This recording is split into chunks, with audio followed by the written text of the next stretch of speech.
Print ചെയ്യാൻ PVC കാർഡുകളില്ല.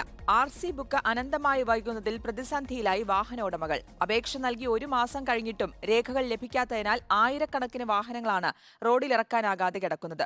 Motor വാഹന വകുപ്പിന്റെ എറണാകുളം തേവരയിലെ പ്രിന്റിംഗ് സെന്ററിലേക്ക് PVC കാർഡുകൾ എത്താത്തതാണ് പ്രതിസന്ധിക്ക് കാരണം. പുതിയ വാഹനം വാങ്ങിയവരും സെക്കൻഡ് ഹാൻഡ് വാഹനം വാങ്ങിയവരും വാഹന വായ്പ തിരിച്ചടച്ചവരുമെല്ലാം പുതിയ RC ബുക്കിനായുള്ള കാത്തിരിപ്പിലാണ്. സംസ്ഥാന അതിർത്തി കടന്നു പോകേണ്ട വാഹന ഉടമകളാണ് കൂടുതൽ കുരുക്കിലായത്. ലോൺ ക്യാൻസൽ ചെയ്തിട്ട് എനിക്ക് ഇതുവരെയായിട്ട് കളാസ് കിട്ടിയില്ല. 250 രൂപ ഫീസ് കിട്ടിയിട്ടുണ്ട്. എൻ്റെ ജീവിതമാർഗ്ഗമാണിത്. ഇതായിട്ട് ജീവിക്കാൻ കഴിയുന്നില്ല. 2 മാസമായി ഇതേമാതിരി ഇങ്ങനെ കിടക്കുന്നത്. RTOയിലും തിരുവനന്തപുരത്തൊക്കെ വിളിച്ച് ഒരു പറഞ്ഞ് ഇപ്പം ശരിയാവും, എന്തോ പ്രശ്നമുണ്ട്, എന്തോ സാമ്പത്തിക പ്രശ്നം ഗവൺമെൻറ്റുമായിട്ടുണ്ടെന്നാണ് പറഞ്ഞത്.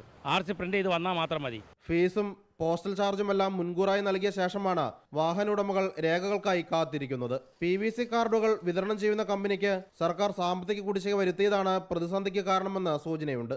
റിപ്പോർട്ടർ, കോഴിക്കോട്.